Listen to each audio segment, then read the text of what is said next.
Hello, everybody. Welcome back to Medical Myths, the show usually about what not to do with your body. But today we have a very special episode that is 6 years in the making. We've been putting this off way too long, and Cynthia reminded me that, hey, we still have to do this show. Um, and so I'm very excited to be here with none other than Cynthia McDonald, who has a great topic and some great experience. So without further ado, I'll let you take it away. Would you like to share who you are, where people can find you on the internet, and then kind of what makes this topic so meaningful to you? Sure. So, as Ben just said, my name is Cynthia. I am a social worker in the city of Chicago. I've worked in the socials for about 6 years right by now. And I started my career off working with patients who were living with HIV. And I I took a lot of time to learn about their lives and the things that they needed and also how we who may not necessarily be living with the disease can still be a resource for them, especially when it comes to being an ally to the community. And oh, and yeah, I forgot to say where you can find me at. I I have a channel called The Roots Matter. I talk about news, politics, social justice, and whatever happens to also float across my mind, and they all collide on the interwebs. And yeah, so and I do commentary on just different events that happen to this very day. So yes, so this is one of the reasons why I I know that, like, when we first met and we were on like different podcasts together, that you were a student and I was Yep. starting and and I was starting out in healthcare. So a matter of fact, I just finished my my certification for community health maybe like a year before I started into social work. And and then I ended up going into that field, first like patient navigation and then case management. And he was like, oh yeah, oh, you do some stuff that seems kind of important. I said, I guess. And and he said, yeah, we should talk about it. I said, yeah, let's.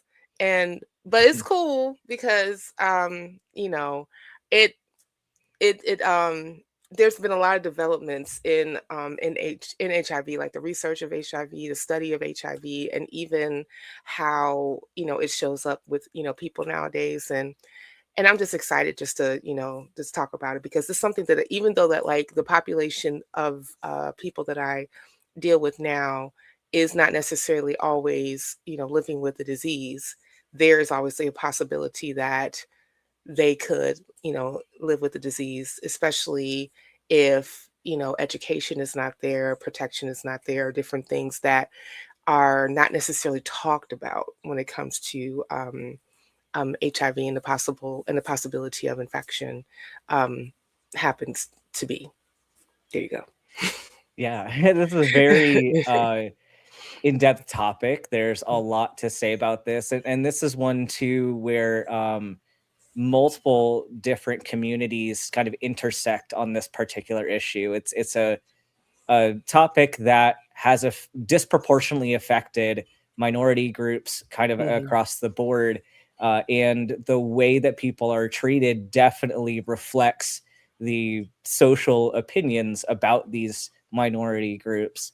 So I'm really excited to collaborate on this particular topic. Hmm. But I know the climate has changed a lot, even just in the past 6 years since we initially were planning on talking about this. But for the people in the audience who maybe their kind of exposure to the topic of HIV was in the 1980s, and Yeah. we've grown a lot since then. But where would you say we are now compared to the 1980s? Like, what has changed? What's the same? Kind of, what are your thoughts on that? Yeah, that's a really good question. So I would definitely say that the the perception of HIV infection has changed very much so, and also, of course, treatment, because as time goes on, more dollars has been invested into research of HIV, but that was not without cost. When HIV and AIDS were first discovered, it was mostly white gay men that were being infected. And as time went on, we it was if it was ignored because of the stigma of just being gay alone, um, was something that people hushed about. They didn't want to talk about. Obviously, then and even now, being a part of the queer community is definitely stigmatized, and people who happen to be in the queer community are marginalized, and health especially. And I know that the clinic that I was working with at the time, when we were really studying the effects and working with people living with HIV, was started in the 1970s. And it was mostly because the person who started it was a gay man who could not receive treatment from traditional hospitals when it came to health. So he decided to go ahead and start his own clinic, and they used to open on Thursdays for a few hours where people can, just get like, care, something that is like, a checkup, making sure that like if you are experiencing any type of symptoms that are not making you feel that makes you feel bad, it can be looked at, treated, possibly diagnosed, all the whole nine. As time went on, the clinic grew. It became not only just one clinic, but then a series of clinics, and they were definitely in one of the forefronts of research when it came to HIV. Now, if we go back to the 80s, and we see, okay, this is the group of people that's being infected. Of course, it's ignored. Then we start to see now, not only are gay white men being infected, but gay communities, no matter what race, ethnicity, socioeconomic background you are beginning to experience this as well, right? And and then it morphed into, as activism started to become a thing. I'm pretty sure, like, if any persons watch the series called Pose on FX, they really talked about the activism that was involved with HIV and AIDS, especially with ACT UP. They used to have what they call, they used to not only just do sit-ins, they used to do die-ins, where they would go into places like churches and other public facilities, and literally, like, just lay their bodies down to show how your hate and your speech is literally killing us, because it is causing people to ignore the plight. It's the causing people to not give a damn about human lives that are being taken by this very deadly disease. And it started to look different when a child named Ryan White was infected, I want to say in the mid to late 80s. And he was infected by a blood transfusion. And then that's when people said, oh, so it's not just gay people, it's not just queer people, it's not just, trans women who are being affected by this. And a lot of it is because the education around even how infection would spread was was moot. You didn't talk about it. about it. They say, okay, well, if you have gay sex, you're going to get AIDS. Like, no, that's not the way this works, right? And so when Ryan White became infected, that's when you start to see more celebrities get on board as far as like, HIV awareness and education.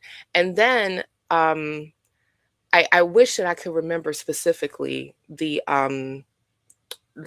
group that it was called, but um there was like a total of, I want to say, about 200 HIV and AIDS awareness um, organizations that got together and penned a letter to Congress, basically demanding and pushing for more money to be allocated to HIV and AIDS research.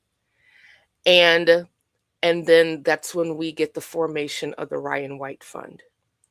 Um, and this is where money is appropriated every year through Congress that's supposed to go to not only HIV research, but also to other resources as well, such as making sure that people are attached to what we call in the social work world, the social determinants of health. Making sure that you are housing secure, making sure that you have income, making sure that you have health care, insurance, like all these different things that possibly a lot of people take for granted is also a thing that a people who may be living with the disease, who are not at a high socioeconomic stature, don't necessarily have offhand, let alone even know how to get. Part of my job was helping people with the social determinants of health and also making sure they had access to medication. And also, another thing that has changed exponentially is the treatments. When you finally started to see treatments and medications available for HIV. A lot of them used to be these huge pills. Sometimes you had to take a cocktail pills. I remember when I was going through HIV counseling training, they had about 3 different people come to speak with us, and they've been living with the disease for like 20, 30 years, right? And I remember one man was talking about how I used to take 30 pills every day, and now I only take 2. He repeated that, Wow. but Dr. Ben, he repeated that 3 times, back to back to back. And you should have seen the look on his face, because he was still in disbelief that he went from 30 pills to 28 pills to 20 to Wow. 15 to 10 to 2, you know? That's incredible. It right? And I mean, can you just think, I mean, like, I have to take I'm outing myself, I take hypertension medication because reasons, right? I balk at taking 1 pill a day. Like, "Good, I don't Mhm. feel like taking it." And it's like, and it's not a big pill. And and thank goodness, knock on wood, my numbers, my blood pressure numbers are really good, right? But at the same time, can you just imagine, like, this I having to constantly taking these pills every single day, and 30? Like, Right, I and the fact that that would disrupt a lot of your day, especially if you have yes. to if you have to navigate your Mhm. day-to-day life and you have to plan out, "I have to take these at these certain, uh, Yes. like, intervals. How am Mhm. I gonna plan out work? How am I gonna plan out school, Exactly. romantic, interactions? Like, how are you gonna space these out?" So, Yeah. definitely going from 30 down to 2 is a Mhm. lot more manageable and is gonna help them get back to daily life a lot easier. So that's absolutely an incredible story. Yeah, I remember just like coming up to him, and I said, "Oh my goodness!" Like, I told him, I was like, "Yeah, I was just looking at your face." Like and he did tell me, he said, because I'm still in disbelief, because like, but it was due to people being fearless, and people really like pushing government to allocate these real I talk allocate these resources in order for research to even be a thing, that he can live a life of normalcy. you know and there's also the whole thing about now, with making sure that you are adherent to your medication, that the campaign was, down to zero, or viral load down to zero, not being able to pass on the virus to another partner, because you don't have enough of a viral load in order for it to pass through your body to someone else. And that is huge. I mean, like, not only have you averted the whole thing about having a death sentence, because oftentimes that's what being infected with HIV was considered. Now you're able to have a romantic relationship and not be concerned about passing on the virus to your partner. And like, because like, 'cause some people say, "Oh my goodness, you're living with HIV," and that's like, yeah, but I'm adhering to my medication. I cannot infect you. Mhm. You know. Yes. So going along with kind of the medical side of things, um, of course, there are a lot of people that are now considered undetectable, just as you were saying, and there's this movement um, informing people about the fact that undetectable equals untransmittable. For Yes. people who aren't yet in that particular uh, group, is there still a lot of stigma within the medical community? For Hmm. example, does the fear of interacting with healthcare professionals, fear of judgment, prevent them from getting access to becoming undetectable? Or how does that look like for them? Yeah, that's also a very good question. And yes, that is definitely a thing, especially if you look at patients who happen to be Black or brown. There is a very long history of medical apartheid that happens to exist in the United States. You had inferences of Black women who were enslaved being experimented on, uh, when it came to the um, the discoveries of how to treat women gynecologically, right? Cisgender women. And uh, Dr. Miriam Sims often practiced his entire and scope on these women without even using anesthesia. And then fast forward to in the 1930s, you had the Tuskegee experiments, where um, Black men were they were thought they were being treated for syphilis, but they really weren't. Sometimes they were getting placebo, sometimes they were getting experimental drugs. A lot of times, and a lot of these things without consent. Like, they were not being fully disclosed about exactly what the doctors were doing to these men, when it came to the experiments on the disease itself. I mean, they mostly allowed them to stay infected without them really even treating them, even though they knew that penicillin was a pretty effective a treatment for syphilis, because they wanted to see the effects on a person, from inception to infection, to years and years and years. And that experiment lasted from the 1930s all the way up into the 70s. And it had to be a whistleblower who came forward to say that, hey, this is, and it was a government funded operation. And then there's just the whole notion of interaction with healthcare professionals while being Black, while being brown. And there's a lot of times, and this is well documented, where people will go in to see their doctor, or either a primary care physician or a specialist, and they're spoken down to. They and then there's also some stigma or some idea that you know Black people don't feel pain. And this is the same idea that Dr. Miriam Sims had when he experimented on enslaved Black women. And that's why he said, oh, well, they don't feel pain and they're just property. And unfortunately, that was a notion that was carried for years and years and years down to other medical professionals.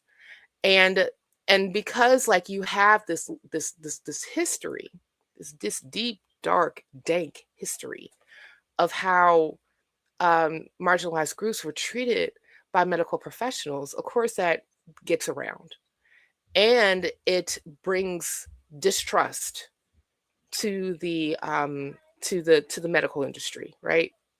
People don't want to go see a doctor. I known so many who will tell me, like sometimes if they knew that I was a healthcare social worker, they'll say, "Hey, I got this going on." I'm like, "Don't talk to me about that. I am not a doctor. You need to go see the doctor. That's what you need to do, honey."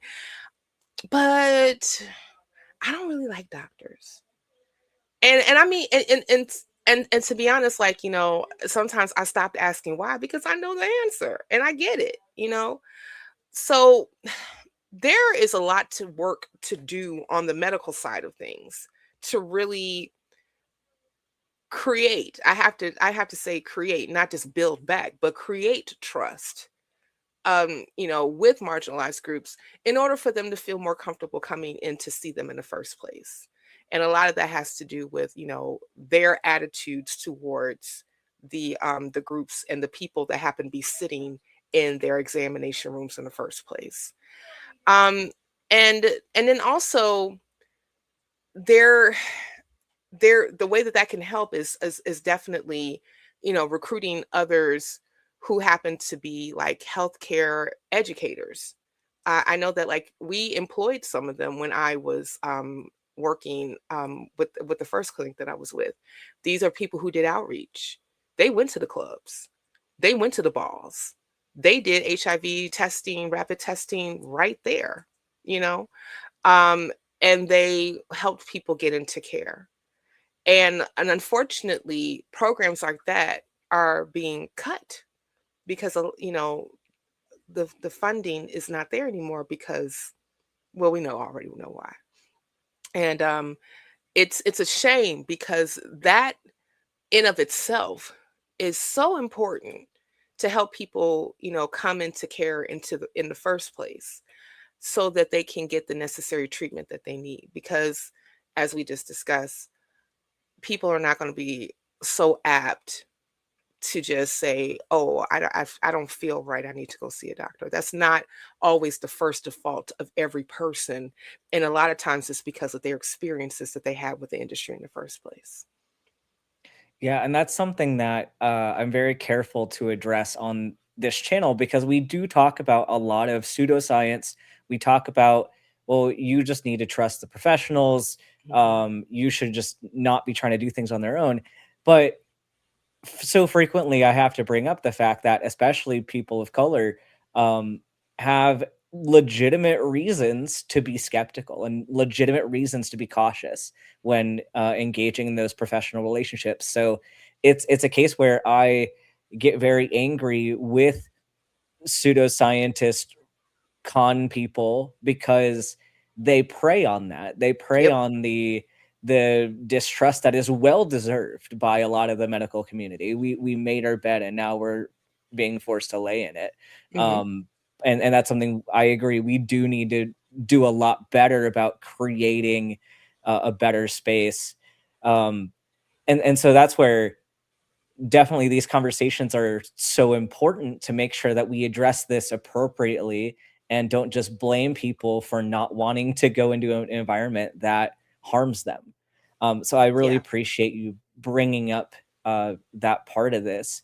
I know back in medical school, I had heard stories about HIV clinics, or even just primary care clinics where people who were HIV positive were treated as if they have the cooties, Yeah. have leprosy or something. And I guess you could probably compare the modern day treatment of people with HIV back to how people with leprosy were treated way back in the day. Are you aware of kind of any experiences like this? Have people told you about these stories, and just your thoughts on that? Yeah, I have. You know, since this whole idea of the people who would normally who was considered the prime candidates to get infected were already people who happened to be, as the normies will call it, the fringe groups, right?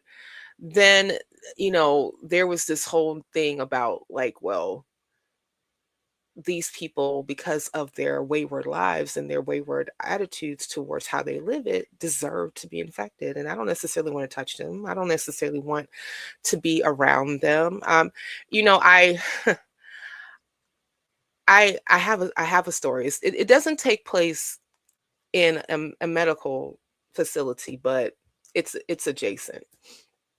I remember when I was a Christian and I was in college, and there was a fellow parishioner who I worked with in our music ministry, who sang praise and worship, and who also directed the choir, and and taught songs as well.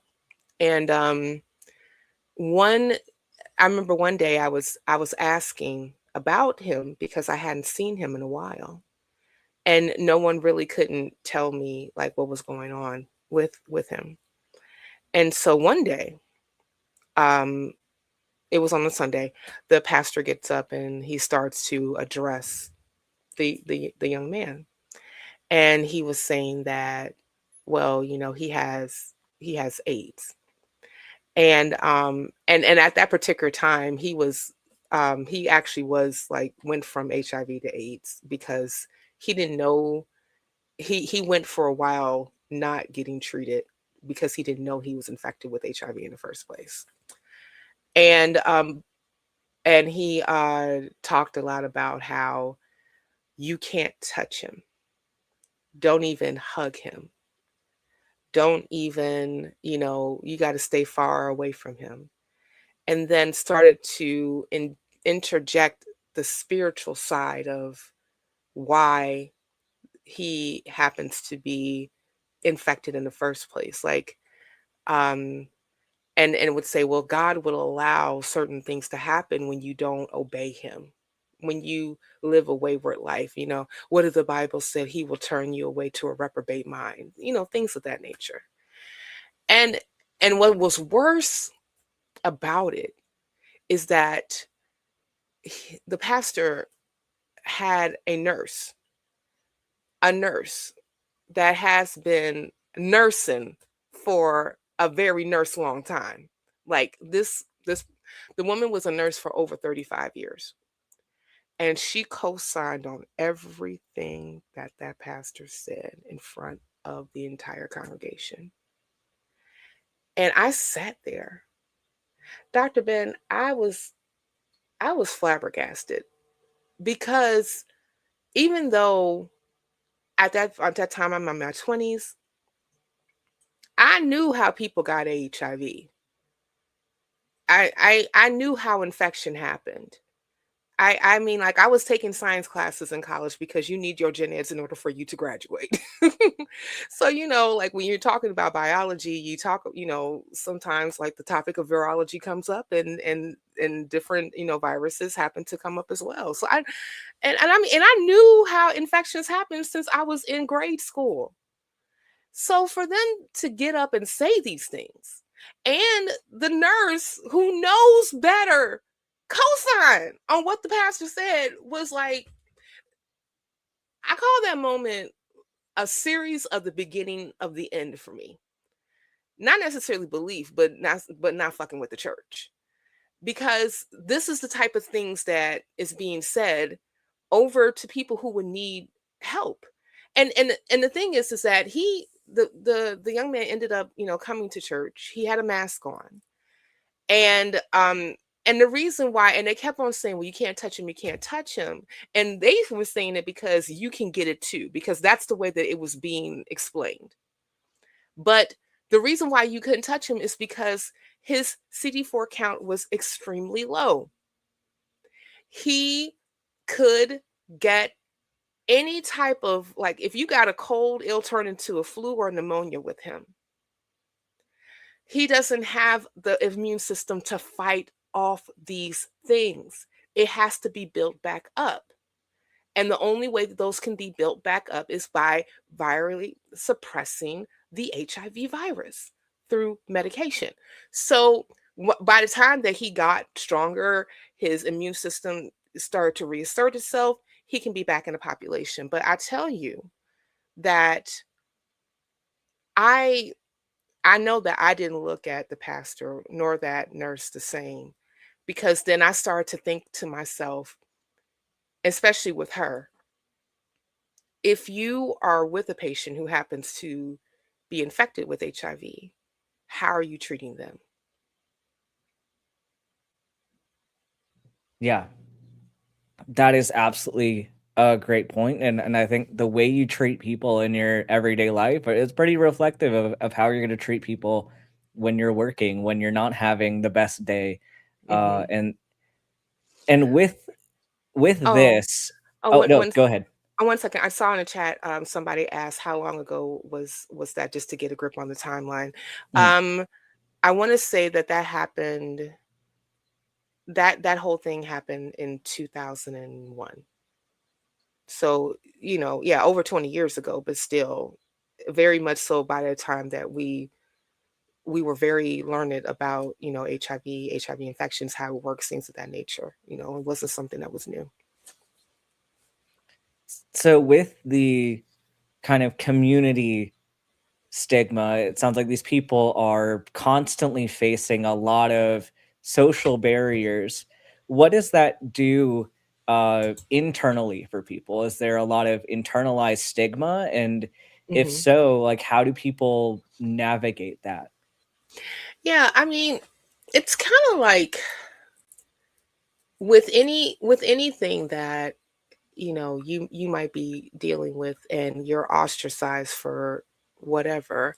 It makes you get to the point where you start to gaslight yourself, to the point that you don't believe you're worthy. You don't believe that you deserve to live. You don't believe that you should be getting any assistance whatsoever. I've had patients, come to me and say, if they're dealing with, living with HIV. And also, one of the populations that I worked with are trans women, and a lot of them happen to be Black and brown. And so you have, I'm stigmatized for being trans. I'm stigmatized for being a person of color. Plus, I'm stigmatized because I'm poor and I'm carrying HIV. And a lot of these people also grew up religious. Their parents carted them off to church every week. They would go on Sundays. They would go for Wednesday night or Tuesday night Bible studies. They were in vacation Bible school, yada yada yada. So they already are feeling the weight of not uh not being accepted by their own community that they grew up around, because of how they wanted to live an authentic life. Plus this. So so a lot of times, people would definitely develop a lot of these different, traumas, and gaslight themselves a lot. I like talking to, people, because it was such a fine line. talking to people who grew up religious that were happen to be patients of mine, because by that time I was a full-blown atheist, like, very, very out and loud about it, but I was not but it wasn't something that I, like, evangelized, like, when I was at work, right? And I don't know how many times, Dr. Ben, I could tell you about talking to people, and, like, say for instance, if they're going through struggles because the money is not there, or because their housing hasn't come through yet, or they just need something to eat and they can't afford it. I don't know how many times I've heard, I believe that God is punishing me. And I would have to tell them, I'm like, no, no, no, no. God is not punishing you. This happens just to be a circumstance that you are living through. But guess what? You're not there. There's help for you. And I understand that, it seems to be a long time coming, because, like, the biggest ask and the biggest need a lot of times for people who I was working with, it was housing. And even though, like, we had partnerships with, housing navigation throughout with different organizations, and could possibly even fast track some Section 8 vouchers, it still took a long time, and it was still a lot of red tape to get through. And just, trying to find, okay, well, I have this shelter that you can go to for right now. I'm working with the case manager there to help fast track your housing. It's going to take a bit. Just hold on for a little while longer. It was it it was a lot to try to lift people's spirits up, in order for, even though spirits may not be a good good term for two atheists talking right now, but that's the only term I got for right now. But it took a while to get them possibly out of this whole notion of, I I deserve this, right? Because, well, I either, slept with somebody, or I had, like, a few of my patients contracted HIV through needle sharing, or I even had, like, a couple that did get, blood transfusion, but those were the ones who was living with it for a very long time. Um, when I think that it was discovered that, blood transfusions without, testing it first, I want to say, like, that happened, like, in the mid 80s. They started to test for the virus, either mid to late 80s. They started to test for viruses when, when people would donate blood. Um, but it still didn't stop, regardless of how they got it. I would say that that doesn't even matter how you got it. Let's deal with the here and now. It's still, you still have to, like, talk. It's not a death sentence. It's not a death sentence. It's not a death sentence. You can live a full, healthy, vigorous life. You do not have to, start writing your epitaph right now. No, that's not the thing. No, you're not being punished. No, this is not something. Viruses happen to everybody. Remember COVID-19?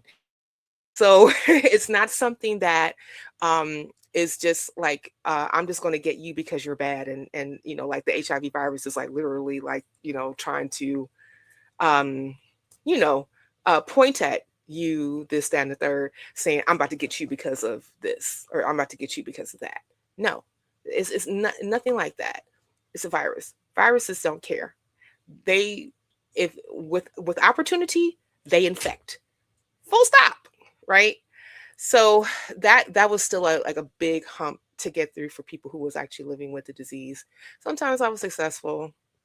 Sometimes I needed help to say, hey, can you motivate, because I'm failing here. Like, it's like a fish out of water right now. Yeah, but that was definitely a thing to deal with right now. Yeah, and along with that, and kind of the concept of these more invisible barriers, if you will, as we talked a little bit about housing, I know employment can be part of this, but kind of what other unseen barriers do a lot of these people have as they go about their everyday lives in society? Um, well, I think that, like, one of the biggest things. is like navigating the whole healthcare system when it comes to making sure that you're attached to meds, making sure that you have or that you're aware of something like, the different, programs that's available so you can get your medication, because that's not always a thing. Um, how the and also how to possibly find community where traditionally you had it but is no longer there. Mhm. um I knew people who lived with it, who would not, even try to get medication only because they were concerned about what other people would say. I remember there was a young man who came into my office one time, and he was out of care for over 3 years. And he was living, I think, with a family member who was super religious. And he was thinking that if he got saved, that he could ask God for forgiveness for him being gay, and then he would be able to get cured. And you already know the ending of that, right? So the first thing that I'd really do was just have to rush and just basically, talk to him about what the resources are, because these are the things that he just didn't know. So like when you ask me, like, what are like the hidden things that maybe people don't necessarily are not aware of, it's like a lot of times they're just not aware of what's available. They're not aware that, places actually exist that specialize in not only treatment, but also dealing with some of the other things that they would need in order for them to be adherent. Like, um, it's important, depending on like the a diagnosis that you might have. Let's just say, for instance, if you are HIV positive and you're also living with type 2 diabetes and you need to take insulin, you need a refrigerator. You can't, if especially if you have to take insulin, and especially if you're injecting insulin, you can't be able to take insulin and it's not stored in a proper place. So if you need a refrigerator, you need a roof over your head. You need electricity to power that refrigerator. You and also, if you're living with type 2 diabetes, you need to eat regularly. You need a stove to cook food. So you need gas. You need all the basic shit that everybody needs in order for them to live and survive. And and some people will go around for almost a lifetime not necessarily knowing or thinking that yes, resources are available. Are they being attacked and eroded right now? Absolutely. I know that in recent time that, well, we already know that the Department of Health and Human Services have shrunk what they have done.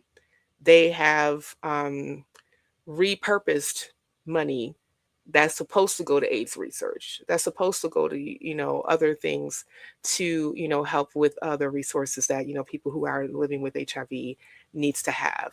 Department of Housing and Urban Development, where a lot of times you got these Section 8 vouchers from who worked with the Department of Health and Human Services, also did the same thing.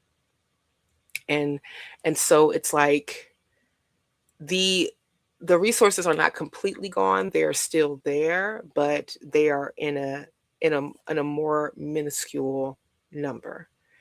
And I I want to make other people aware about these things and why it's so important for us to not necessarily sit on the sidelines and not speak up about these things.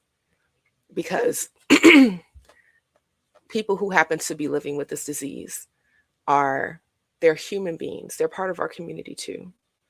And it's important for them to be able to get the things that they need, because guess what? That could be your sister, your brother. your cousin, your mother, your father, your family.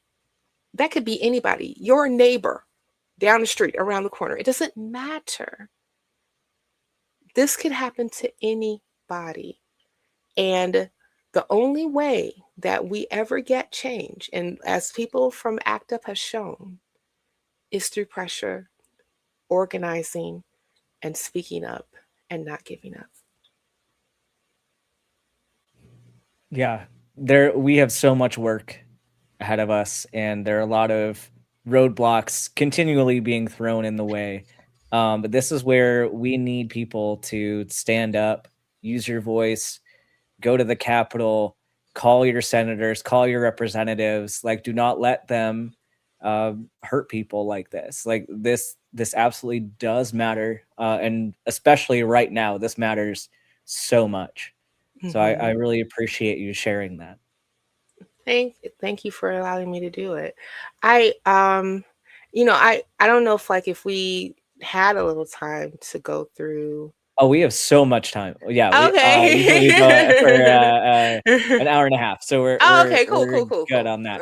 Okay, Because cool. I still have some really uh intense points to get to in the questions Yes, as well, and I think you, let's do yeah. that. So kind of bridging this gap then too. I know we started touching on uh, societal factors and kind of social issues, Mhm, getting more into that, and as we get into the things everybody really wants to know about, which is intimacy and relationship mhm, discussions, um, but kind of bridging this gap towards that, this culture and especially the legal system surrounding disclosure. This is definitely something I want to discuss. yes. So, what are the rules now? Have those changed kind of over time, and then how does this impact people on the individual level? Right. So, there was a time where if you were infected with HIV and your partner got infected and you didn't tell them, that would be considered a crime. And in some cases, I need to check, but I think in some cases, federally, I believe that that's still considered a crime. But I think that around, okay, but before I say I think I'm around, let me actually look up the language. So give me just one moment. HIV, thank you, Google, for being uh there.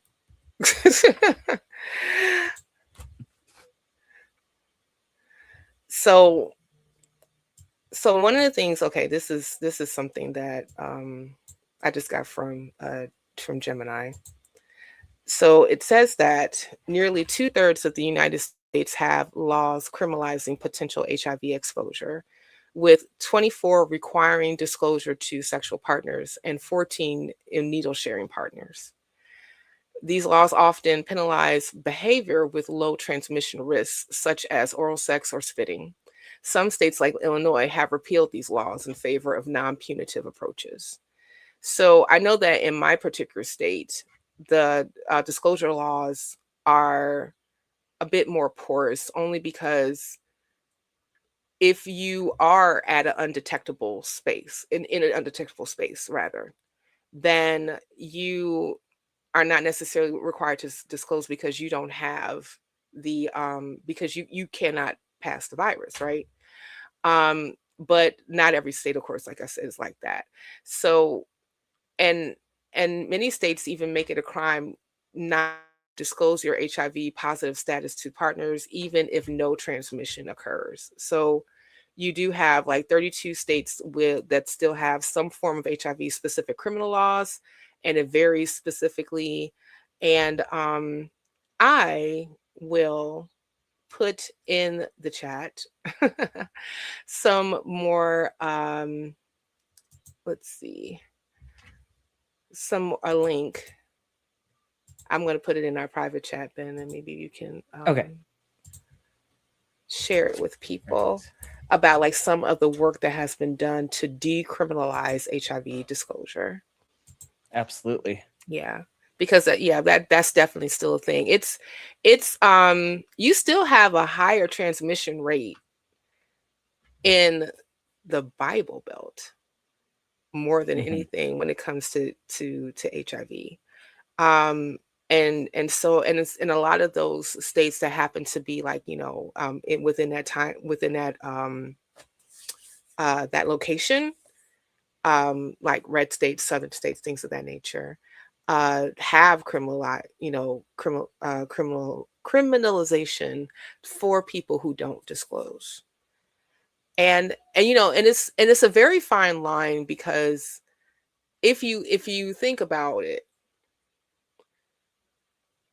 when people were infected, and especially like if you're looking at in poorer communities, people of color, and especially like if we're looking back in the day, how you were presenting yourself could be dangerous for you. And and and we know that people like the there's still a very high murder rate of Black transgender women, um some that don't even see the age of 35. So can you imagine, with being already stigmatized because of the way that you presenting yourself, to possibly, oh, and by the by, I'm living with HIV. That is a potential very dangerous situation for a person to be in, if they're looking to be intimate with somebody. So this is why, you know I had patients, when, because I've asked the question, I said, how do you feel about disclosure? And some of them told me that I tell them up front. But a lot of times the people who said that they had told their partner they've been with their partner for quite some time. Sometimes their partner's living with it too. So it really would depend on the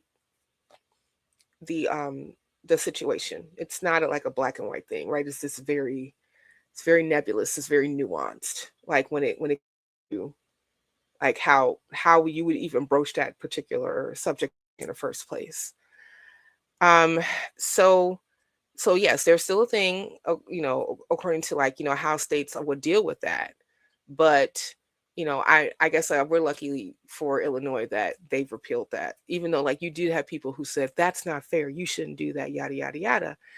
And I'm like, okay, but you're not really getting the whole picture when it comes to disclosure in the first place, and especially the science behind transmission.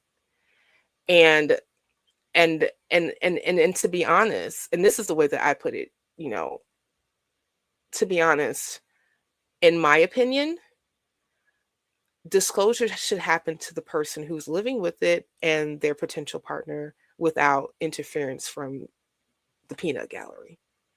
I think that that's a very personal, intimate conversation that one should have with another. And I damn sure don't believe that people should be criminalized, go to jail, or any of those things. It's different. And now they're like, the federal law is different when a person is infected, not getting treatment, and purposely infecting other people. That's a crime. That is a Yeah, crime. that is definitely a very, very important distinction, and one that I Yes. think a lot of people would not be aware of if they weren't familiar with Hmm. this situation. So yeah, but like you just said, it's different from you happen to be, if you're infected and you happen to be undetectable, so you're untransmittable, than a person, if you're intimate with them, you're not going to be able to pass on the virus. So it's up to that individual, how, if they even want to even have that conversation with that person in the first place. um I normally say, just because you're taking, like, medication, doesn't necessarily mean that that's going to keep you from all STIs or sexually transmitted Mhm. infections. So you should still practice, safer sex. Hmm. There's no such thing as safe sex, but safer sex. Yeah. And but at the same time, how that even looks is up to that individual. And I dare not. I'm not Jesus. I'm not gonna get involved with your bedroom. I put it Yeah. that way. Yeah. And as far as this disclosure issue, of course, there's going to be two facets of this: the intimacy side of it, Hmm. and then also just within society. Like you had mentioned, the church interactions, and it seems like once people know, like once the cat is out of the bag, that you kind of get this label of being associated with any number of degenerate communities. Have you seen examples where people have been, forced to say something to their families or church communities, or maybe they're going to a pharmacy picking up their medications and then somebody witnesses it? And how do those interactions go, and how much does this affect people? Well, I think that the main uh thing that I've witnessed myself is like about the story that I was telling you earlier about the young man that I worked with at the church, and how he was basically outed. And that wasn't the first time that I've seen people were, being gay, let alone living with HIV. And and a lot of times they would get treated.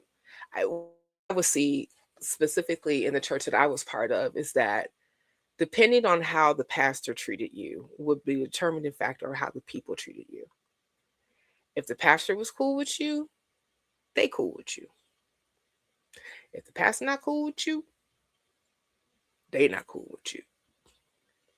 Lucky for him, because he sang very well and was charismatic, for the most part, the pastor was cool, right? But I've seen, people basically turn others away and basically, shunned them because they were out. Mhm.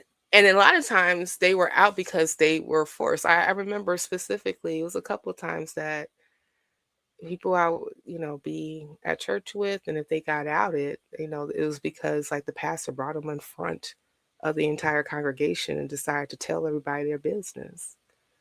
Yeah. I was like, this is so messed up. This is so messed up. And I mean, and in their eyes, they're looking at it as this is accountability. But Mm. to me, that's not accountability. That's just being a bully. That's you displaying power just because you can. I don't, and I mean, like, and I don't necessarily see how that is helpful to the person that you're outing in the first place. Like, how is that going to allow them to live a more fulfilled life, or even like how is that going to evolve of sin or what have you, just because you did this and you feel like it's your god-given right to do because of your position? Like, how dare you, you know and like, I know that, like, sometimes depending on, where a person is, like I've heard stories about people going to a pharmacy picking up their medications, and instead of the pharmacist, you know, saying, come to the consult and let's talk about what you're taking. And if you have any questions about this, get on the loudspeaker. Um, your Discovery is ready. Like, Wow. That is not okay. no, it's not. And That it's is absolutely not okay. yeah, that's no, it's not. And it's against HIPAA laws. So, you don't do that. Like, I get really mad when I see people try to push their ideologies on other people just because they're not like them. Mhm. And a lot of times when things like this happen, especially for people who are living with HIV, is because the person that's doing the harm is completely ignorant. And you would think that even a pharmacy tech would have some knowledge about what this medication is. They should. They got certified in that. They went to school for this. Like, they're supposed to be um on different medications, their effects and what they're for. But, but sometimes like spiritual ideas completely supersede that, and then all of a sudden you become boo-boo the fool. And it's like, you don't, again, it goes back to this whole thing about how you are dealing with the person, how they're presenting, and your notions, and whether if you want to employ your cognitive dissonance or not. Like, it's not up to you. It's not up to you ever to feel that you can do this, can person for, whatever you feel like you can, because of your beliefs, or because you feel like this person is not following a societal norm or whatever. It's not your place. And and as I said before, like, this, a lot of this is because of ignorance. It's lack of education. It's and we know that lack of education and ignorance breeds stigma. It breeds it. It metastasizes like cancer. Mhm. And a lot of times it's because of people just want to stay in the dark. They want to stay in this whole blinder thing about this is the way that life is supposed to go, and that's just not the way that it works. Do you I want to know your thoughts on the burden of education, this Mhm. idea that people have to educate everybody else in their lives because other people either don't want to learn on their own or just haven't been exposed to things. How does that impact this community specifically? You know, I think that I know a little something about that. I, because like for a long time, like when I would, do my rounds on YouTube, I was that black chick that talked about racism. Mm, And I remember me and another friend of mine who happened to be an atheist, and was talking about this whole burden of education. And I was saying, I was like, I choose to educate because I've seen specifically what lack of education can do. But it's not, I don't necessarily feel it's fair or right to put that burden on that particular person or group or what have you, to educate those who happen not to have that lived experience. And especially since we are living in the technological age where books are available, articles are available, documentaries are available. Hell, download the freaking PBS app. It's free. yeah. Just, I'm just saying, there's so many different resources that are available out there right now that people can just lean themselves to. But the problem is that we live in a culture of misinformation. I remember listening to a political pundit, and he made this analogy about misinformation. It says a lie has traveled the world 25 to 100 times before the truth can get up and put its pants on in the morning. And that's because that's the culture that we breeded. We breeded a culture of propaganda and not a fact. Like, how many times, like, Dr. Ben, have you been on different streams when you're doing call-in shows? And how many times did you have to repeat yourself with a person when it comes to whatever the fuck that they decided? Can I say fuck? I hope I say fuck because Yeah, I you said could say fuck. that. Yep. Thank greats. Okay, how many times have you, try to educate a person who continuously repeats the same dummy shit over and over again to you. Oh, And so many times. because I've seen Yeah. you do it. you know, and like, people would think that they would know more than you just because whatever. They just feel that they know more than you, and they're trying to tell you about something that you studied for years.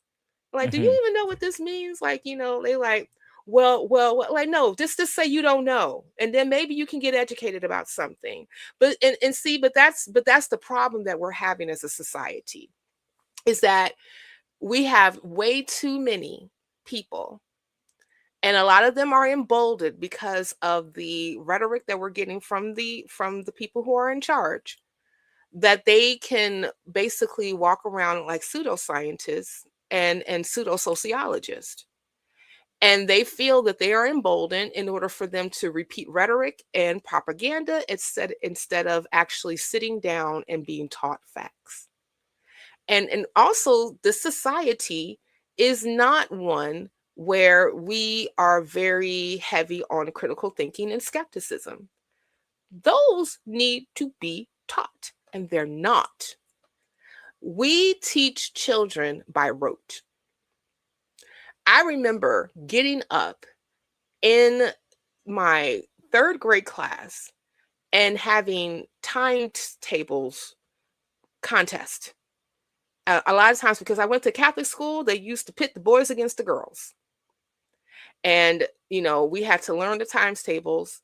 1 times 1 is 1, 1 times 2 is 2, yada, yada, yada, and then, memorize those things.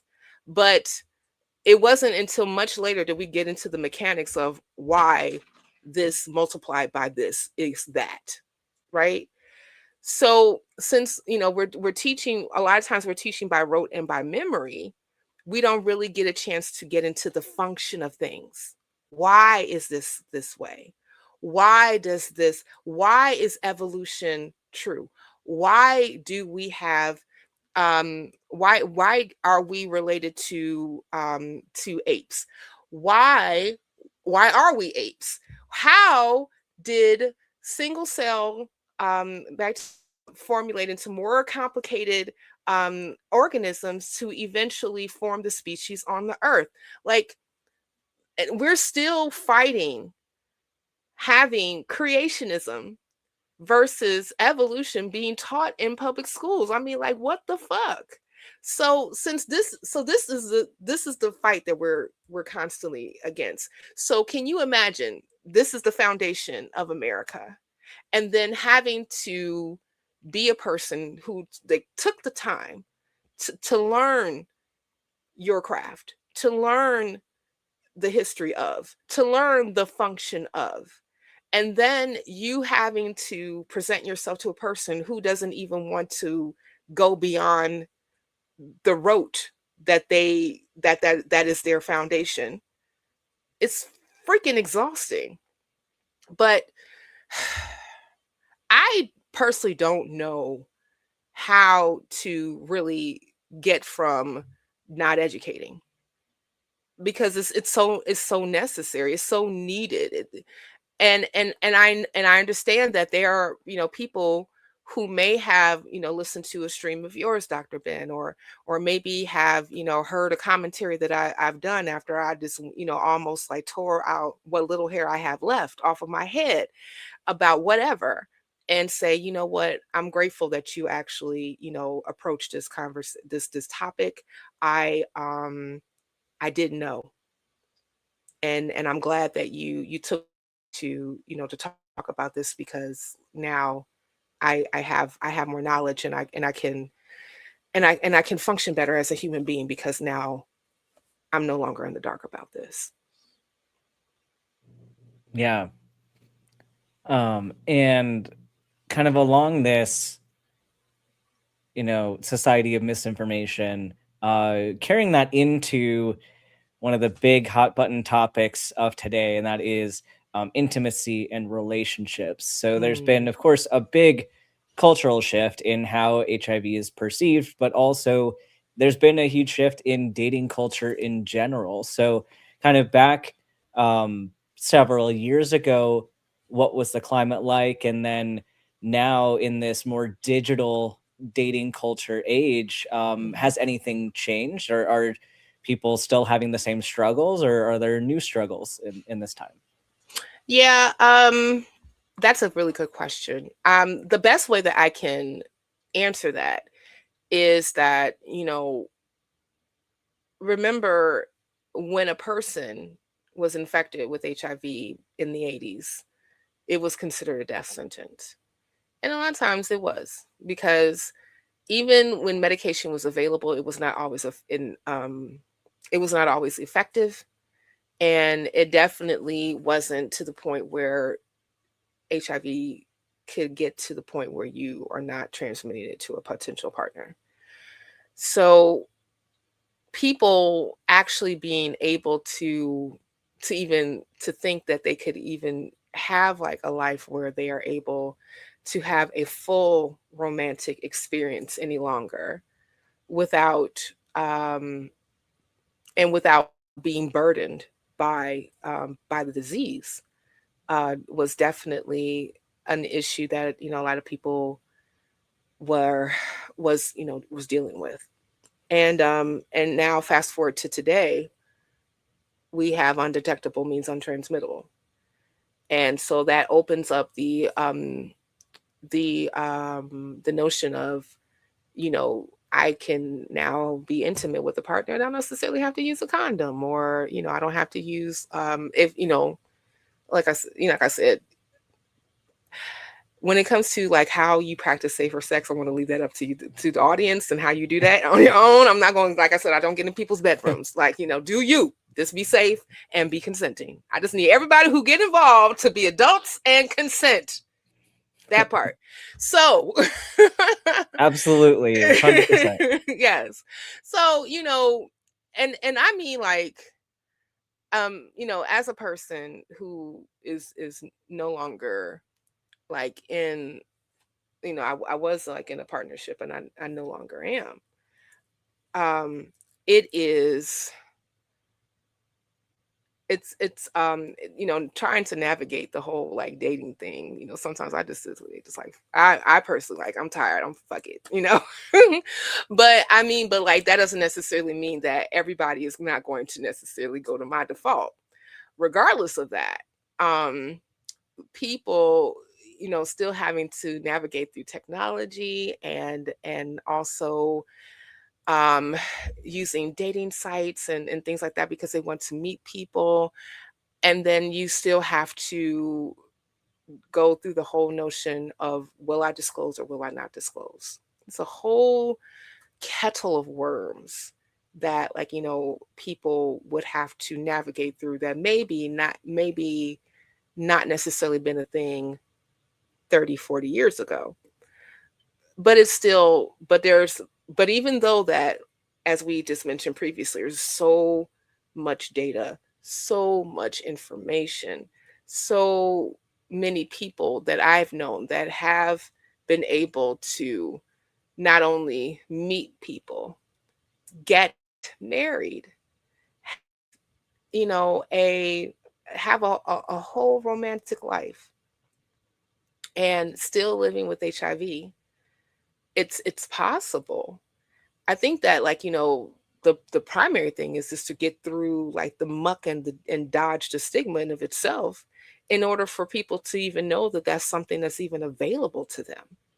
Because a lot of times, the first two things that will come up if a person is newly infected, especially if they're really not sure about all the leaps forward that we have had when it comes to managing the disease, that they either say, I'm going to die, and I'm not going to be able to love anyone else again.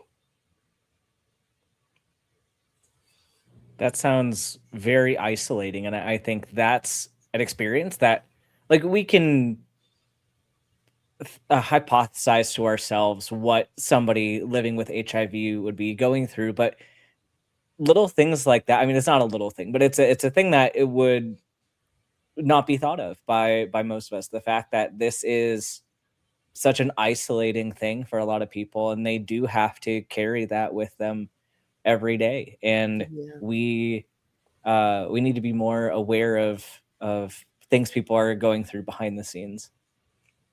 precisely. Yeah, I mean, and I know that's like a lot of times one of the main focuses that, as a case manager, that we're working with people living with HIV and having to go through HIV counseling, is really the whole thing about helping people discover that their life is not over and that they don't have to be isolated. They still can enjoy life. They still can have things available to them that they had before. It's not over. Life is not over. And that's the thing um, that has to be continuously um, what's the word I'm looking for? Continuously emphasized, so that people who may not even been exposed to nearly a choop, as my mother would say, a sliver of the information, can now be not necessarily burdened with this whole trauma of being infected in the first place. And then kind of going along with this, there's of course a lot of people that, like you said, no longer have a death sentence. Yeah. So we're definitely seeing a shift in the age of people living with HIV, and I know in the future we're going to have thankfully, a growing population of of older people, of Hmm. people living into their 60s, 70s, and even 80s with HIV. How do you predict that, like, this particular aging population may have different healthcare needs, different social needs, Hmm. and what should we be thinking about as we look towards that kind of future?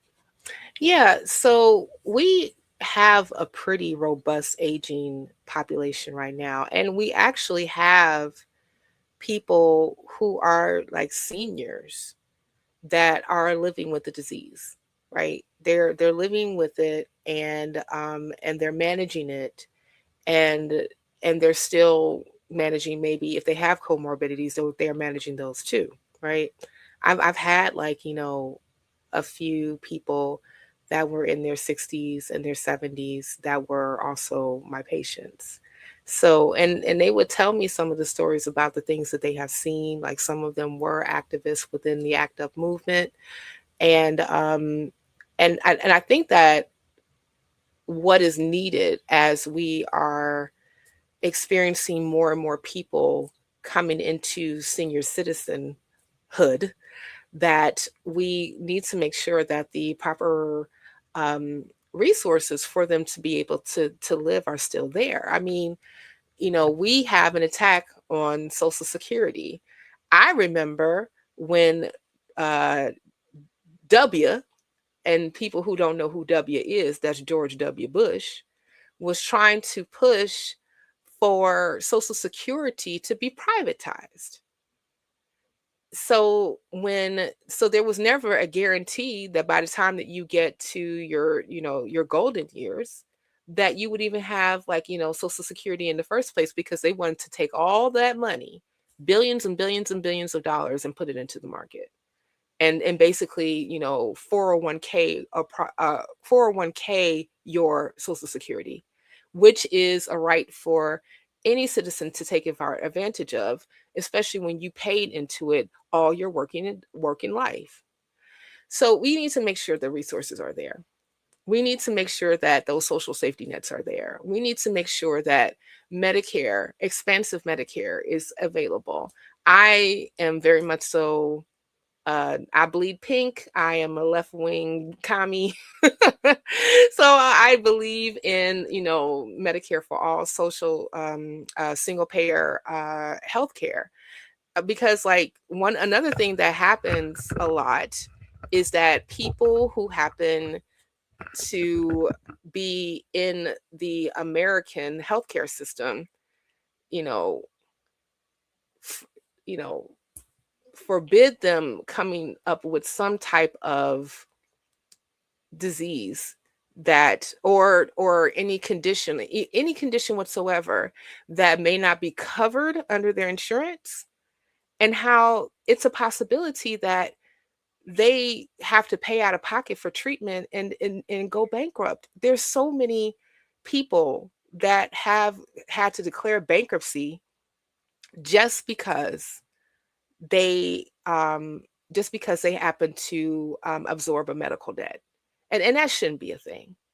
So, I mean, there are studies and data that's available the on what that population of seniors are going to look like in the future, especially were who are living with HIV, and now they are still, managing it, but they're probably, not probably, they are going to need additional resources in order for them to continuously manage that, alongside with other possible um, chronic conditions that could happen to them when they get older. So it's basically just making sure that we strengthen a lot of the social safety nets and resources that have been put into place for people, so that they are not necessarily having a quality of life that has been diminished just because they're getting older and still living with HIV. Absolutely. I co-sign all of that. um So, kind of for the next little bit, I know you had an article that you kind of wanted to touch on. So, Hmm. I'll let you pick the order that we do things. So, I've got a few questions that I'll leave for the end to kind of wrap up. Hmm. But I've saved a couple questions that we can address kind of near the end as well. So, would you like to do the article bit next and then move on to questions? Or would you like to do the reverse? So yeah. So one of the things that, oh yeah, we can do the article now. So like let me Okay. do a present and the screen of sharing, and share screen, and then let me see if I can find, was it this one? I think so. Yeah, that's it. Awesome. So this is so like, one of the things that we kind of like touched on basically was the treatments that people are able to receive now, and to actually get them to zero, undetectable, and how that is a game changer on how they're able to live their lives. Well, this is an article that came out, this was on February 4th from LGBTQ Nation. It's called okay, that stupid Hulu thing came into place. It's called "The Amazing Cases of 9 People Cured of HIV. Each contain clues about a possible cure." And so I just want to get a little bit into this. So, for more than a decade, doctors and researchers have announced that a handful of people around the world have been cured of HIV. Each of these patients have experienced long-term viral control, in some cases over a decade, without antiretrovirus therapy, or ARTs, as AIDS map notes, though some doctors describe them as being in remission. Now, while the patients have shown no signs of HIV since stopping ART, at least some uncertainty remains as to whether the virus could eventually rebound in them. However, according to Helio, since any viral rebound would likely have occurred within weeks or months, many experts are more than comfortable describing the patients as cured. Let me see. I wanted to. That is incredible, though. It It's is. cool that we're starting to see that. It is. I mean, because like you can see like how there have been breakthroughs, even like how people are dealing with ARTs, to the point where they're not taking pills every day, but they're taking injections. I know that there was a injection that came on the market, I want to say about a year or so ago, where you can get an injection of your ART and have it to the point where you are getting them twice a year. So you just like make an appointment with your primary care physician, get an injection, and then that is going to manage your viral load until the next time that you see your PCP. So it cuts down exponentially on pill fatigue, right? Mhm. So so here's a little bit more on the story. So it says, at the same time, experts caution that these are extremely rare and specific cases. Each patient receive a stem cell transplant to treat either leukemia or lymphoma, an extreme and invasive procedure that poses its own risk. As Dr. Bjorn Jensen, a senior consultant of the Dusseldorf University Hospital, told NPR in 2024, patients frequently do not survive the aftermath of the procedure, and in the case of those who have been cured of HIV, the transplants were only attempted because they were the only options left for them. So there are variants of HIV where the traditional treatments and are not going to are they don't work. It's kind of like how in some cancer patients that if if they've gone through like chemo, if they've gone through radiation, if they've gone through some other traditional treatments, that oftentimes the only thing that's left for them to do is a possible stem cell transplant. I know that I have I have one of the doctors that I used to work with. Her father had multiple myeloma, and he ended up undergoing stem cell treatment. That helped him survive for another 10 years in remission. But unfortunately, the cancer reasserted itself and it took his life. But it did give him an additional time for his life. So and I know that there have been like some different studies and things of that nature concerning um HIV treatment using stem cell research. It's still, but it's not necessarily something that is um, prevalent because it's still in the beginning stages. And stem cell research, as you know, Dr. Ben, is something that has been used in potential treatments for a lot of chronic conditions. So but I still thought it was pretty interesting that you had this possibility of people actually, being called cured. I know that like that's not necessarily a word that we like to use for a lot of people who are infected with the virus, or even, with cancer, because there's always like this whole notion about the disease can come back, the cancer can come back, the infection can come back, and viruses can show up in a different variant and be even more deadlier than what they were previously. So I'm wondering, and I'm hoping, I want to still kind of like look into this a little bit further, and maybe come back, and after I've done a little bit more learning about it, so that we can possibly even talk about like the possibility of an HIV cure, because that Oh really yeah, that'd be great. fascinates me. Yeah. Yeah. Yeah, we can definitely do another episode talking about that, and also adding in some kind of online myths about HIV. We could do like a part 2. Yes, that'd be lovely. All right. We have a few questions from the side chat that I was holding on to. Mhm. So the first one we have a super chat from Skeptoidius.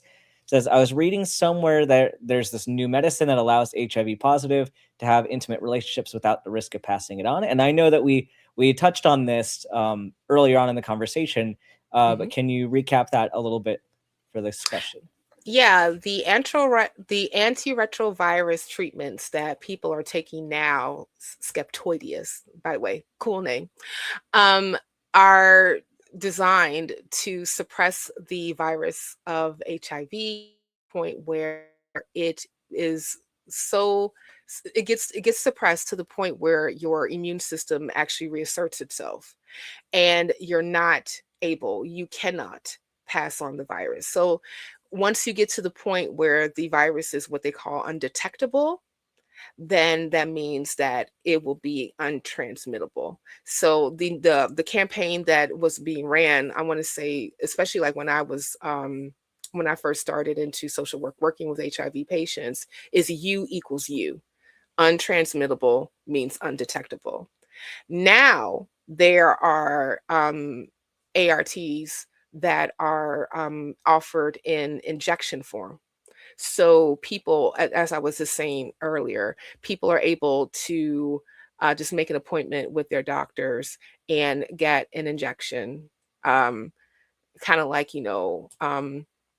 when your kids get like, have like an MMR, and they are able to just do those injections like twice a year, and they can still remain undetectable so that they are not transmitting the disease. Yeah, incredible development in that. Hmm. The next question we have is from Deviant Outcast asking, do people with HIV in the US have to pay full price for their healthcare and medicine? Hmm.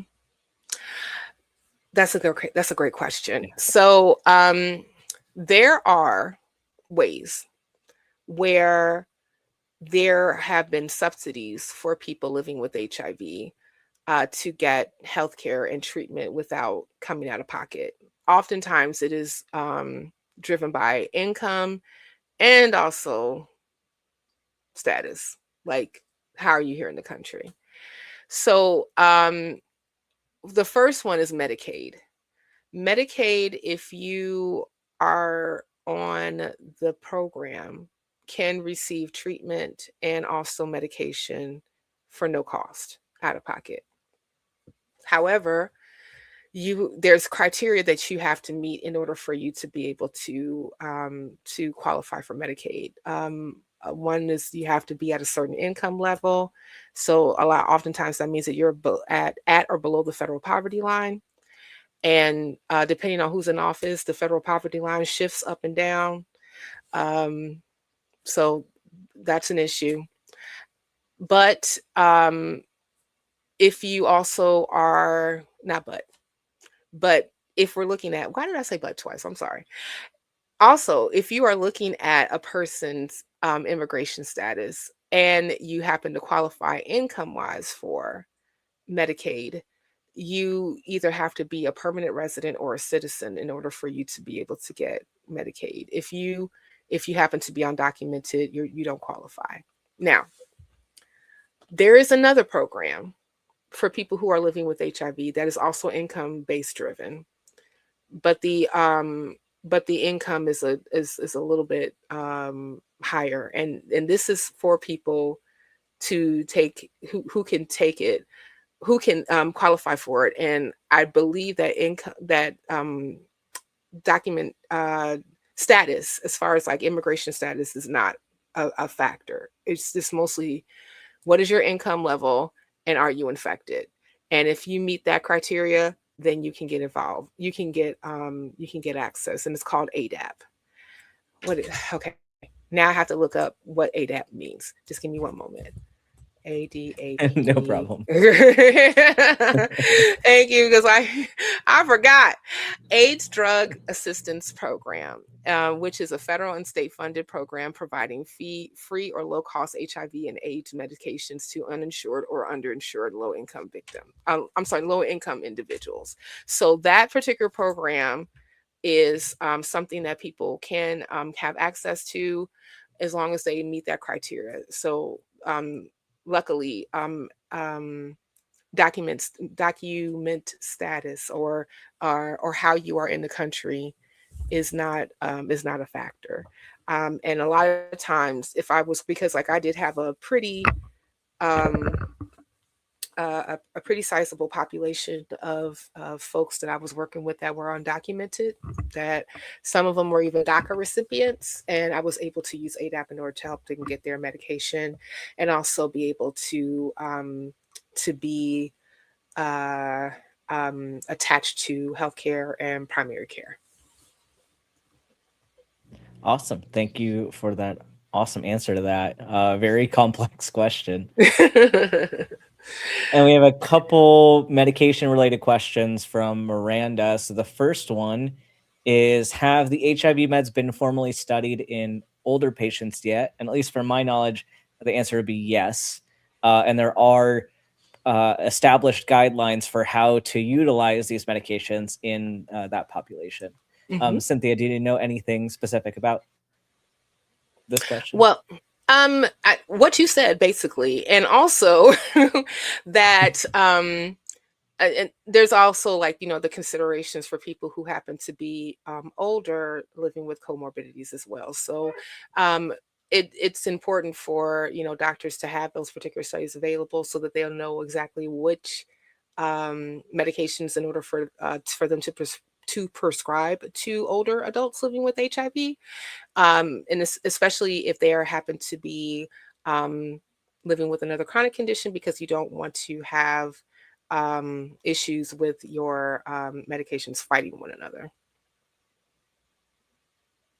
Awesome. And Miranda's second question is, can you please talk a little bit about PrEP and PEP? Oh yeah. Okay. Yes. Yes.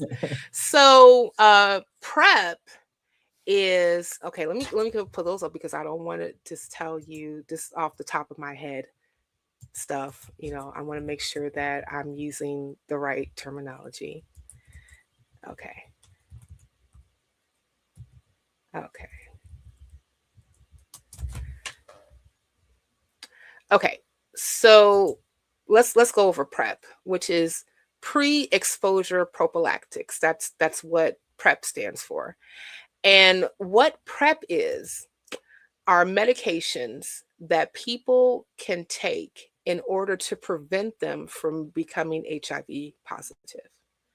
So it's normally prescribed to people, and I hate this term, but this is how they often categorize people. Is It's determined if you happen to be in a high risk infection group. So who is considered high risk? Gay men are considered high risk. Trans women are considered high risk.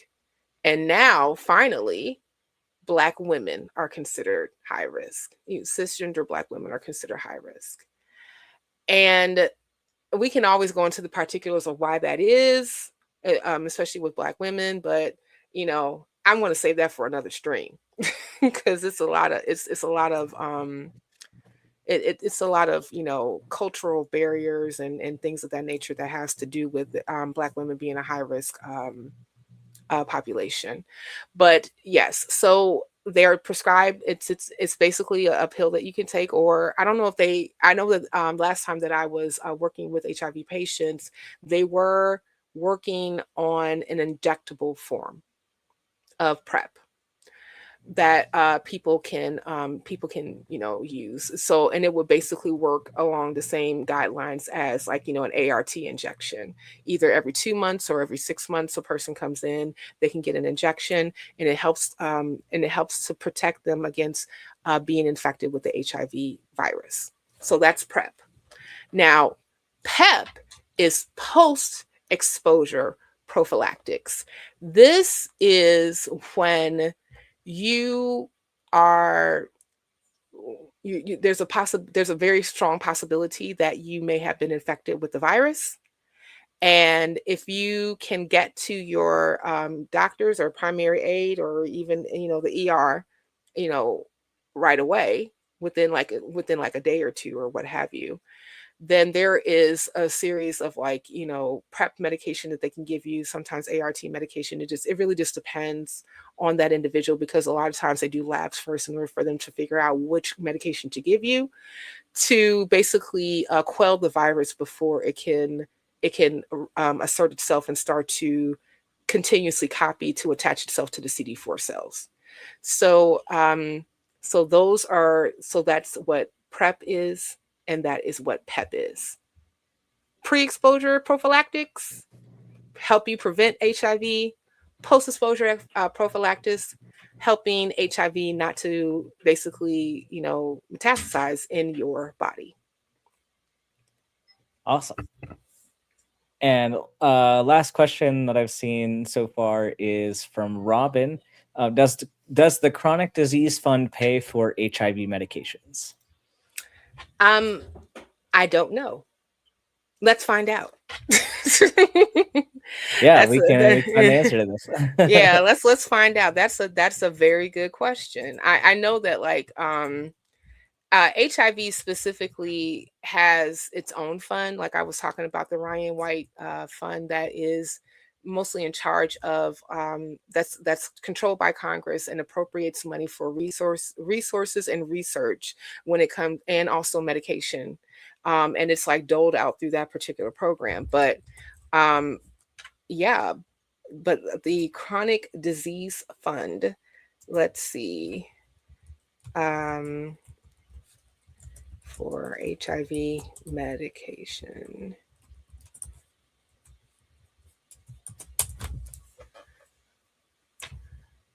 Let's see. So at this particular point, the only thing that I'm showing, and this is something that I'm just probably just going to have to just do a little bit more research on, are the programs that I was referencing previously that was actually available to pay for HIV medication, which is, the AIDS Drug Assistance Program, and also, efforts through Medicaid. It qualifies for those particular for any of those particular healthcare initiatives. All right. And then we have another super chat from Miranda saying, thank you both for such an important and informative stream. Thank you for your super chat, Miranda. And yeah, this has been an absolute wealth of information from Cynthia today. I do have 3 more questions just looking forward, because obviously HIV is here. People are living with it. There's still a lot of stigma in place. So how do we move forward from this? And I guess one question before we even get into the future side of things, there's a lot of power in language and how we talk about things. So what are some phrases or terms that people will use that are incorrect and contribute to stigma, and what should people say instead? Well, I think like one of the things that if you notice, I would refer to people as living with HIV, because like one of the things that you're taught as a social worker is to have what we call people first language. So if you happen to be living with a condition, it's a difference with living with a condition versus the condition defining who you are as a person. So it's like I'm living with high blood pressure, but I'm just not I'm just not, I'm just like, she got high blood, she got the sugar, things of that nature, like things, like how we're referencing like people and how we are, talking to them about it. And that matters. And the reason it matters is because it's definitely going to inform on how you, the patient, and how the healthcare professional and people around you are speaking with you, and even informs on how you are treating them as an individual.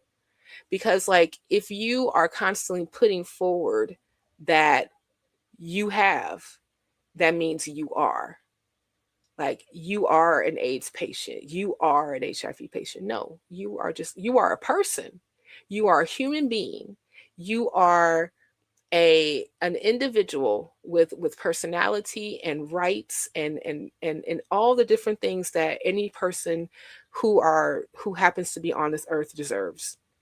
You just happen to be living with this. And and if we can get to the point where we can say, well, you're just living with it, then we can actually have proper conversations on how to live with it and still be able to live. That was great. That quote alone right there is pretty powerful. Um, if you could dismantle one specific social myth about HIV, which one would it be? I think that I think that one of the things that I would love to dispel is an issue that happens with populations of people who happen to be vulnerable, and are attacked in certain ways because of a disease in the first place. And I did not say that the way that I wanted to say it, but let me just give an example. So right now we see like some of the highest rates of HIV infections and new cases are with, like, Black women, and a lot of those cases are with Black women who happen to also be living in poverty. And the same with trans women and gay men, and especially those who happen to be people of color that are Black and brown. High transmission rates are there as well. And because that is the case, there are an it's like society immediately writes these people off because traditionally they always have. We've seen the same thing happen during the pandemic when the numbers started to come out with infection rates and mortality rates extremely high amongst Black and brown people. And there's this idea when, and I know I've seen a lot of headlines, especially between 2020 and 2022, when America catches a cold, Black America catches the flu. And I want it to be a place where we are putting in the right things and the right resources and the right institutions and the right training and all and everything that needs to be done in order for the flu to no longer be a thing in these communities. Yeah, and that's definitely a great example of why equity is so important. And someone's gonna complain about me being woke. Well, good, because we're woke here and we're proud of it because empathy is human. Um, Exactly. and yeah, equity more so than equality in this case. 'Cause like you're saying, there are people who are disproportionately affected the worst. Yeah, And if you want to do everybody justice, then your efforts do need to be different. The level exactly. you need to get everybody to the same outcome, it requires a lot different effort. Exactly. Exactly. I mean, so the short of it, like, we need health equity in all Mhm. areas in order for us to not have to worry about who is going to get the right health care depending on what zip code they happen to be in at that time, or what Yeah. color that they happen to possess, or their gender presentation, or all these other things that we have made a thing that should not be a thing on how we relate to human beings. I 100% agree with you there. And Mhm. kind of my last question for you, um, is what is the role of an ally in all of this? How can we help? Where are we needed? where can we get involved without stepping on the toes of people who are experiencing this? So, anytime that I talk about allyship, is I want to express whether if you are trying to push health equity, racial equity, gender equity, equity, period, that support the people who are doing the work. There's so many wonderful organizations that happen to be in place right now that are doing the work. They are going to Congress. They are talking to senators. They are talking to Congress people. They are engaging the White House. They are showing up in places in local governments, in state governments, and federally. Support them. Find out, about HIV organizations that have been, around for a long time. Find out, there's even like some that like serve niche populations, like, Black folk that's living with the disease. I think about Brave Alliance that actually like supports, transgender women, especially transgender women of color. There's so many, and I mean, like, I could like pull up a whole list of them right now, but I would encourage people to do that work on their own, and give to them if you're able to, you know, and make yourself available to the information out there when it comes to this disease, because I think that people a lot of times think, because it's not headline news any longer, that it's magically have gone away. No, HIV is still a thing. HIV is still affecting lives. HIV is still deadly if not treated, you know, and there are still people who are living with it, or who and they may or may not know that they have it, and they're not adjacent to treatment, and there's could be a plethora of reasons why. So it's important for us to be aware of these particular things, so that if you call when you call yourself an ally, you can properly, not only are you informed, but you know where the pain points are, and you can help fill in the gap. Well, this has been an amazing talk with you today, Cynthia, and I do think there's more to be said, and it would definitely be worth another conversation. I'm definitely going to be sharing this out to people who I think need to listen to this. Yeah. Um, yeah, this is great. It's kind of like pros and cons of delaying it for 6 years.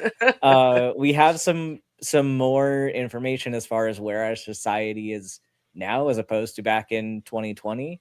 Um, Mhm.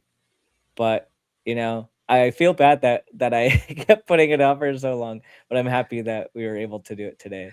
Yeah, I am too. But I also was very well aware of, you were a whole medical student, Yeah, and also serving and you were also in the National Guard too, right? I was in the army. In So the active army. duty. Yeah, Active yeah. duty army while going to school. You good. You're fine. So no, but I'm glad that I'm glad that we were able to do it. And I'm hoping that this was a good information for others to attach themselves to say, hey, I got another wrinkle in my brain because I learned something, and now I can go ahead and share it with others. So that's the if that when that happens, hey, I'm happy. And one more time for the audience that kind of got here near the end, can you share who you are, where people can find you, and do you have any events or anything coming up that you want to let us know about? Sure. So again, my name is Cynthia. I am a social worker here in the city of Wind, and I also have a channel called The Roots Matter, where I do commentary on news and politics um, from a skeptical humanist point of view, and as I like to say, where news, politics, skepticism, secularism, and all the other things collide. So basically, I'm just like blowing up on your screen. Like literally, there's a bomb. I press a button and it just explodes in your face. No, I'm just joking. I do have a live stream that's happening tomorrow at 6 p.m. Central Standard Time on my channel. My guests are going to be um, Jason Friedman, Scott Dickey, and Teo Ateo, El Ateo. And we're going to be doing our perfidious panel, our faithless forum, and we're going to be talking about some news stories and giving our takes on it, and also, um, inviting the wider audience to join us in the chat so that we can have a very fully robust conversation. So, you all want to go ahead and join the live, please do. We appreciate you. Yeah. Yeah, and I'll be sure to put links in the description for people to go find that. It sounds like lots of great stuff going on, and I'm super excited to see what's next for you. Yes, I'm super excited to come on here again, and so we can have our part two discussion. Yeah, Yeah. and everyone in the audience, thank you so much for being here. Thank you for your support. I agree with all of the comments that say that Cynthia is an absolute powerhouse, Aw. and I appreciate having you around. Aw, thank you. Ben, when you're not busy, I would love for you to grace me with your presence as well. Please and thank Yes, I will definitely return the you. favor on your show. Yay! Yeah. I'm gonna be coming up with some So let's dates. do that at some point soon. Yep, yep, Yes. we will chat for sure. Yes, yes, And yes. thank you, everybody. Anything else that you want to leave the audience with before we say goodbye? Stay grounded, stay informed, and remember, at the end of the day, the roots matter. That's my Thanks. tagline. Take care, everyone. Have a great Take care, weekend. everybody. Bye.